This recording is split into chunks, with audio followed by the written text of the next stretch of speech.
दोस्तों, बहुत दिन पहले की बात। एक छोटा सा नगर था। उसमें रहने वाले लोग बड़े ही दिलवाले थे।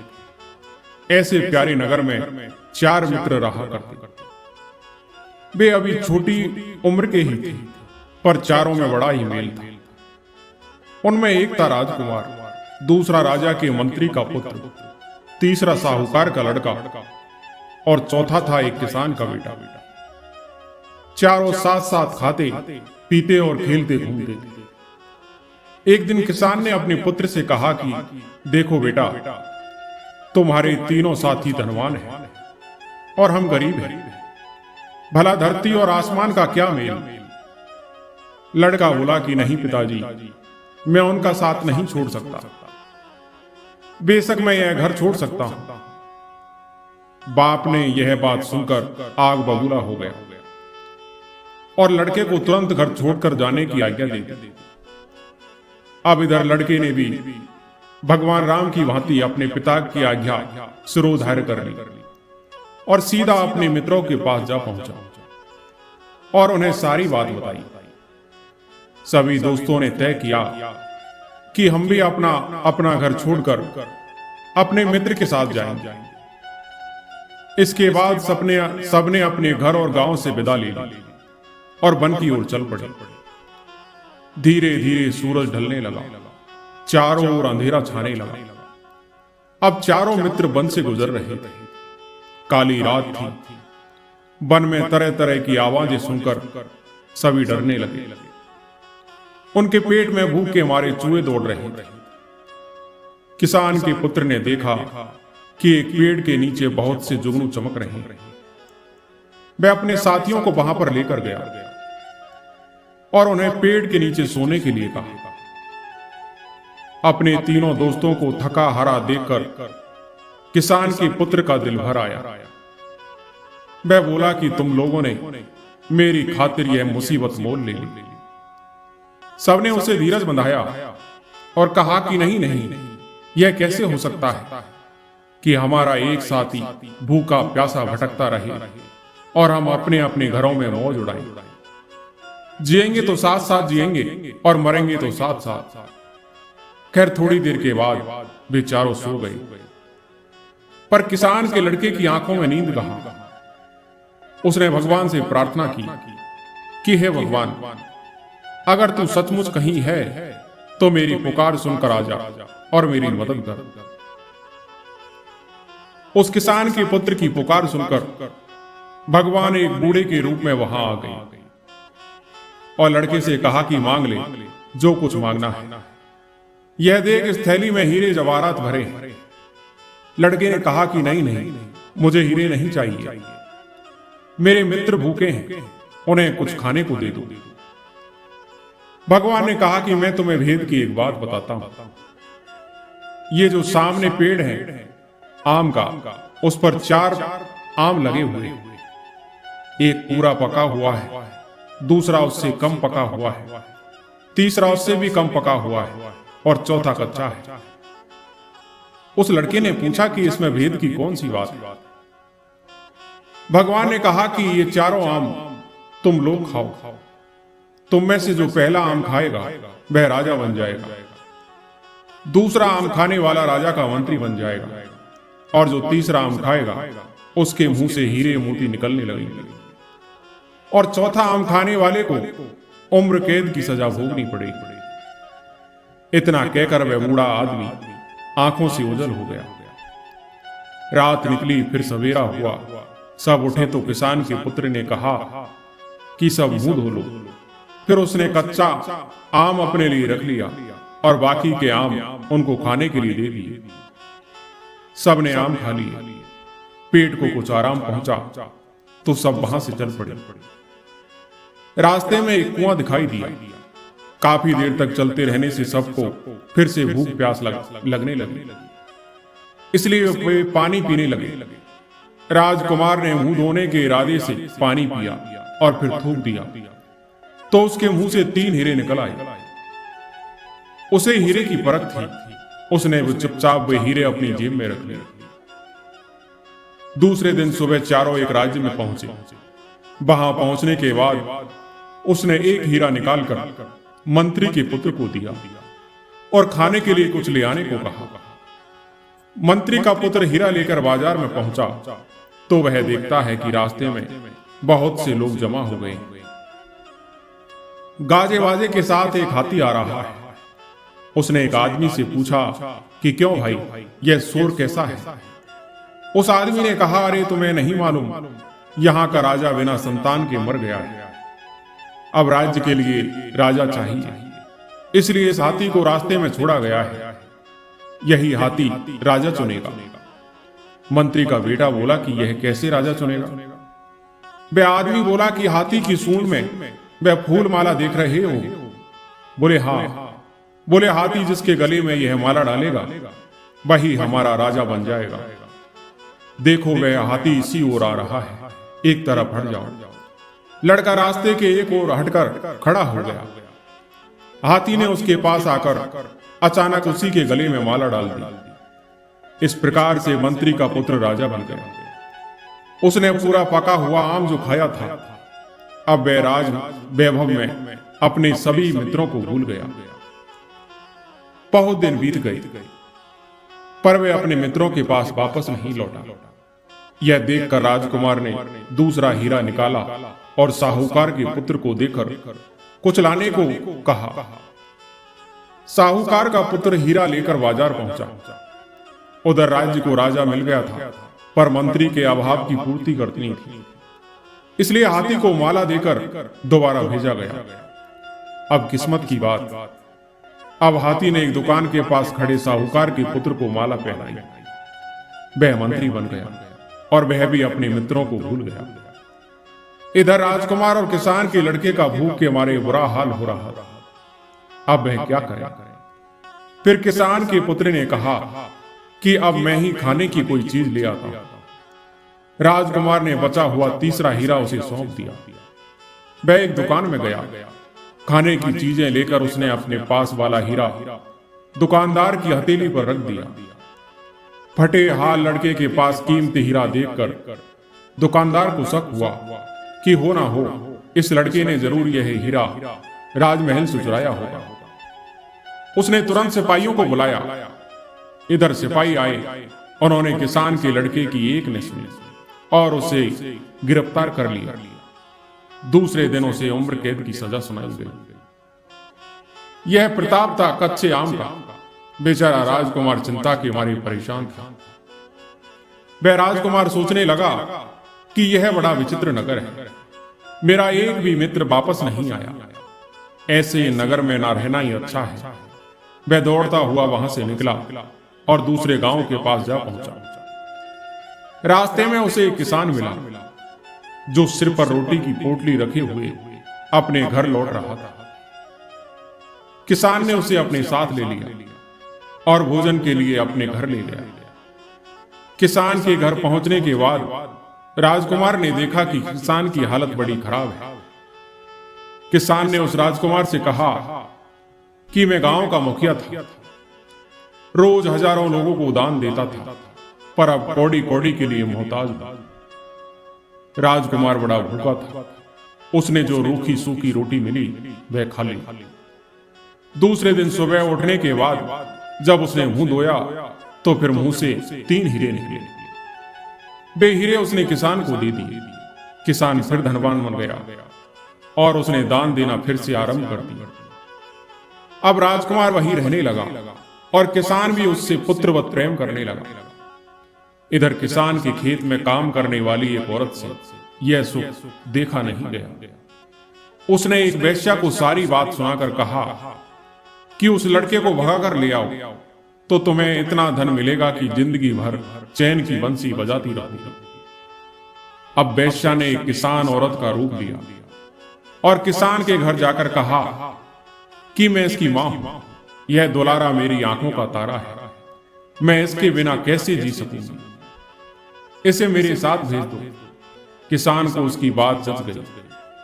राजकुमार भी बुलावे में आकर उसके पीछे पीछे चल दिया। घर आने पर वेश्या ने राजकुमार को खूब शराब पिलाई। उसने सोचा कि लड़का उल्टी करेगा तो बहुत से हीरे एक साथ निकल आएंगे। उसकी इच्छा के अनुसार लड़के को उल्टी हो गई, लेकिन हीरा एक भी नहीं निकला। वह क्रोधित होकर उसने राजकुमार को बहुत पीटा और उस किसान के मकान के पीछे एक गड्ढे में डाल दिया। राजकुमार बेहोश हो गया था और होश में आने पर उसने सोचा कि अब किसान के घर जाना ठीक नहीं होगा, इसलिए उसने बदन पर राख मल ली और सन्यासी बनकर वहां से चल दिया। रास्ते में उसे सोने की एक रस्सी पड़ी हुई दिखाई दी। जैसे ही उसने रस्सी उठाई, वह अचानक सुनहरे रंग का तोता बन गया। तभी आकाशवाणी हुई कि एक राजकुमारी ने प्रण किया है कि वह सुनहरे तोते के साथ ही ब्याह करेगी। अब तोता मुक्त रूप से आसमान में उड़ता हुआ सैर करने लगा।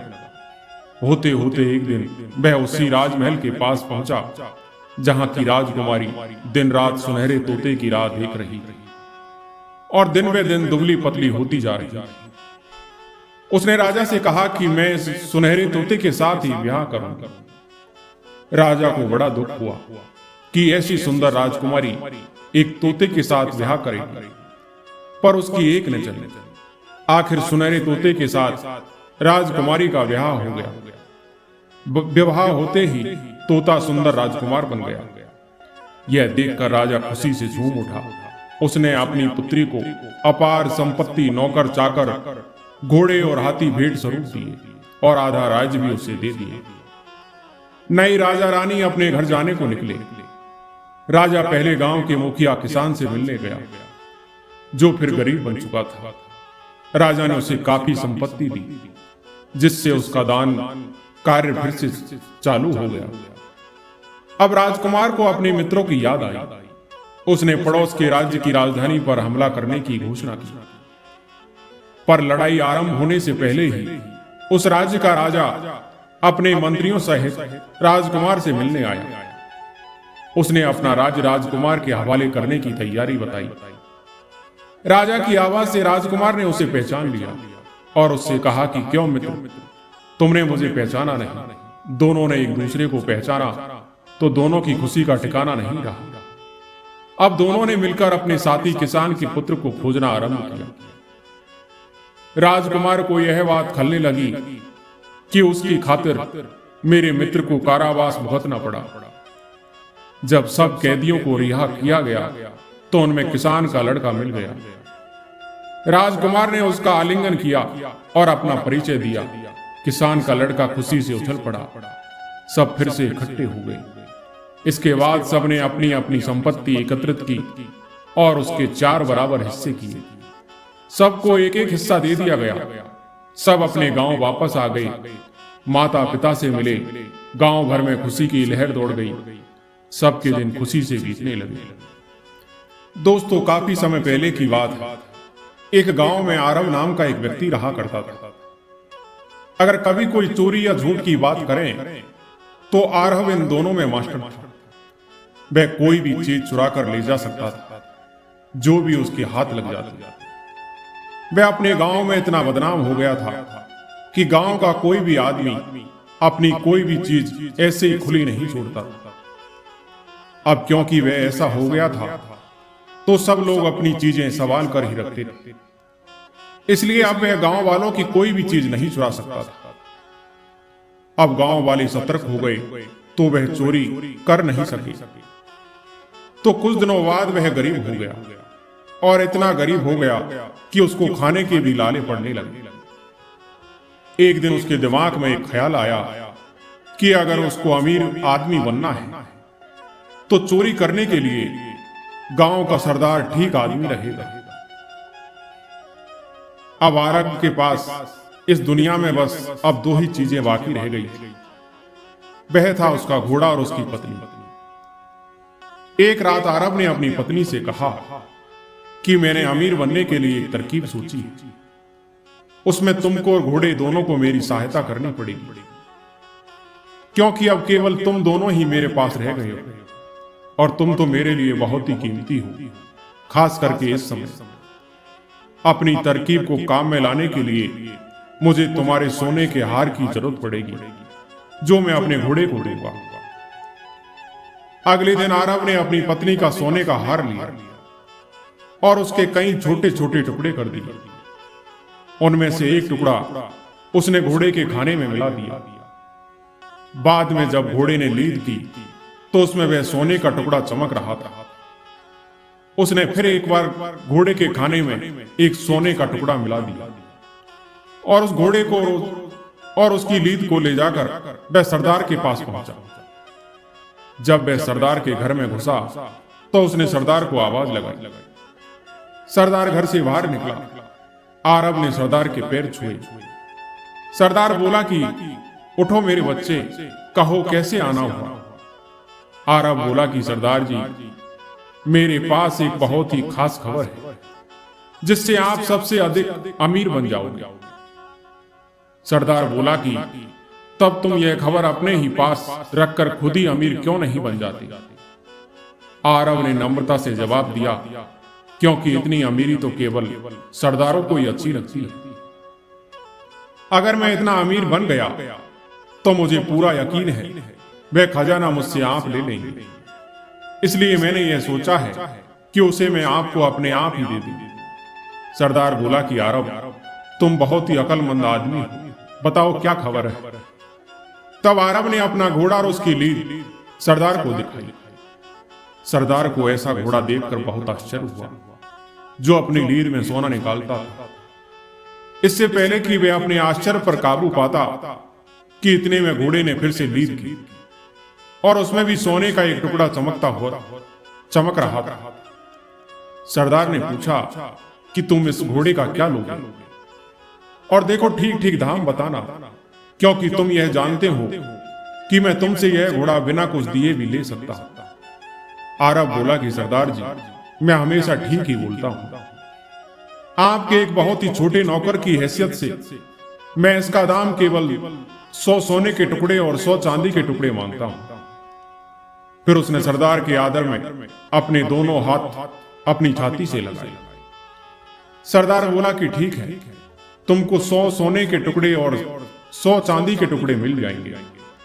और इसके साथ ही सरदार ने अपने नौकरों को अरब से घोड़े का मामला तय करने के लिए बोल दिया।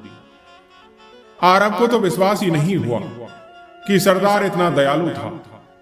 अरब फिर बोला कि सरदार जी, कोई आपका सोना चोरी न कर ले, आप घोड़े को अलग रखिएगा और अपने बहुत ही यकीन के नौकरों को रात दिन तक उसकी रक्षा के लिए रखिएगा। उसके बाद आप अपने कुछ नौकर उस सोने को घोड़े की लीद से अलग करने के लिए रखिएगा, जो उस काम को आपके बहुत ही यकीन वाले लोगों की देखरेख में करेंगे। इतना कहकर और अपने पैसे लेकर वह वहां से चला गया। अब इधर 7 दिन बाद उस घोड़े को जहां रखा गया था वह जगह उसकी लीद से भर गई। सरदार के नौकरों ने वह पूरी लीद छान मारी, पर उसमें तो उनको सोने का एक टुकड़ा भी नहीं मिला। यह देखकर सरदार गुस्से से भर गया। उसने अरब को बुलाने के लिए यह कहकर अपने आदमी भेजे कि उस कमीने को मेरे पास जिंदा लेकर आओ, और अगर वह न आए तो उसको मार दो और उसका मरा हुआ शरीर लेकर आओ, ताकि मैं उसको गिद्धों को खाने के लिए फेंक सकूं। अब अरब तो इसके लिए पहले ही तैयार था, क्योंकि उसको मालूम था कि सरदार उसको बुलाएगा ही, क्योंकि उस घोड़े की लीद में सोना तो निकलना ही नहीं था। सो जैसे ही सरदार के आदमी उसके पास आए तो उसने अपनी पत्नी को भी साथ लिया और उसके साथ चल दिया। उसने अपनी पत्नी को अपना प्लान पहले ही बता दिया था कि जब हम सरदार के पास पहुंचेंगे तो तुम जो कुछ भी मैं कहूंगा उस हर बात पर उससे बहस करना। इस तरह में हम आपस में लड़ेंगे और वहां से आगे मैं देख लूंगा। अरब ने एक सोने का टुकड़ा लिया और एक मुर्गा खरीदा। फिर उसने उस मुर्गे को मारा और उसका खून एक सांप की खाल के थैले में भरकर उस थैले का मुंह बांधकर अपनी पत्नी के गले के चारों तरफ बांध दिया। उसके बाद वे सरदार के पास चले गए। सरदार के घर आकर अरब ने उसको झुककर सलाम किया और बोला कि सरदार जी, आपने मुझे बुलाया। सरदार ने बोला कि तुम कह रहे थे कि तुम्हारा घोड़ा अपनी लीद में सोना निकालता है। मैंने उसको तुम्हारे कहे अनुसार 7 दिन तक एक अकेली जगह पर रखा पर मुझे उसकी लीद में से सोने का एक टुकड़ा भी नहीं मिला। आरब ने जोर से कहा, पर मैंने तो आपसे यह केवल कहा ही नहीं था बल्कि करके भी दिखाया था। उसकी पत्नी बोली, सरदार, इसने आपको धोखा दिया था, वहां कोई सोना वोना नहीं था। आरब चिल्लाया, तुम चुप रहो झूठी। पत्नी ने भी जवाब में कहा, तुम झूठे हो। आरब ने गुस्सा होने का बहाना करते हुए अपनी पत्नी को बहुत डांटा। फिर उसने अपना छोटा सा चाकू निकाला और उसके गले में लिपटा हुआ वह सांप की खाल वाला थैला काट दिया। इससे उस थैले में भरा सारा खून फर्श पर बिखर गया और उसकी पत्नी जमीन पर गिर पड़ी।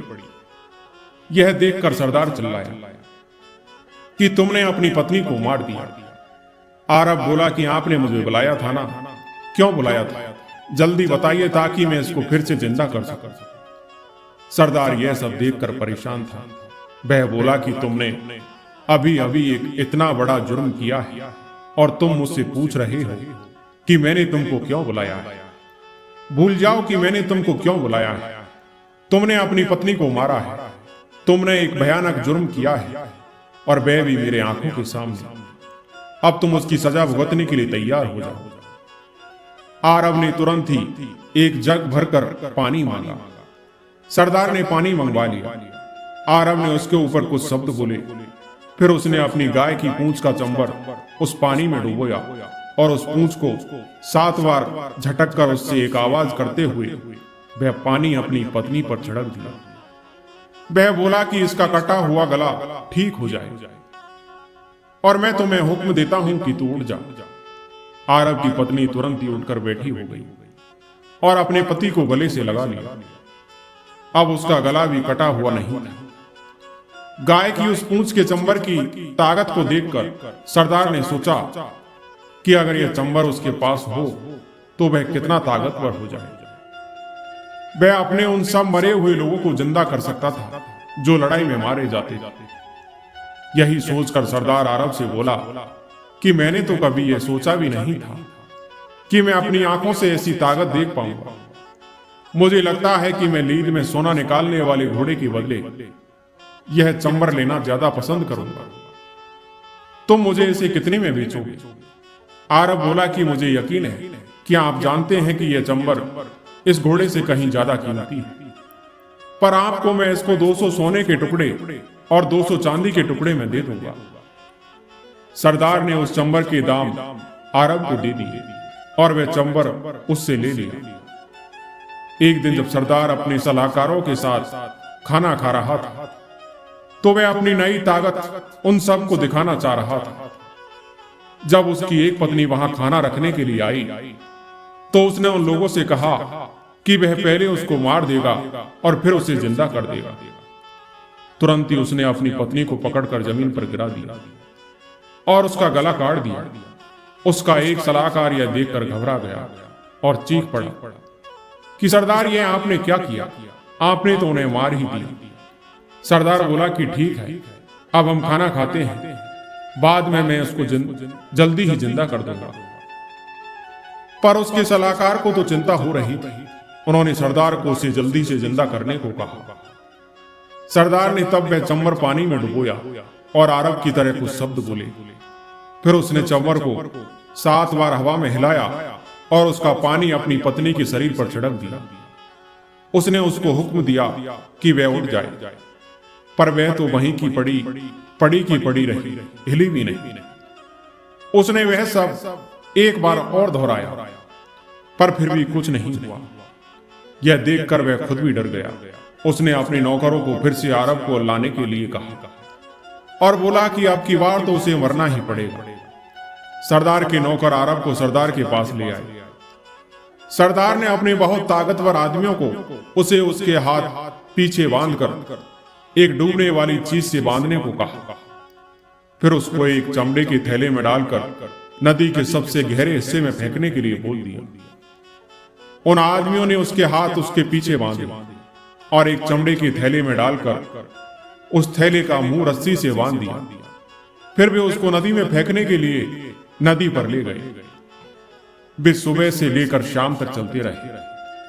अब उनको लघु संख्या के लिए जाना था, सो वह थैला उन्होंने सड़क के किनारे रख दिया और एक झाड़ी की तरफ चले गए। इससे पहले कि वे वहां पर लौट कर आते, एक सामान बेचने वाला व्यापारी अपने गधे पर बैठकर वहां से गुजर रहा था। आरब को कुछ आवाज आई तो वह थैले में से बोला कि मेहरबानी करके मेरी सहायता करें, मुझे सोना नहीं चाहिए। उन्होंने कहा कि सरदार अपनी जिंदगी बचाने के लिए मुझे अपना खजाना देना चाहता है, पर मुझे उसका कोई खजाना नहीं चाहिए, मैं गरीब ही ठीक हूं। वह व्यापारी बोला कि तुम पागल हो गए हो, हर आदमी अमीर होना चाहता है और तुम कह रहे हो कि तुम गरीब ही ठीक हो। आरब बोला कि हाँ, मैं ठीक कह रहा हूं, वह खजाना तुम ले लो, यह पैसा मेरे लिए हमेशा से ये परेशानी रहा है।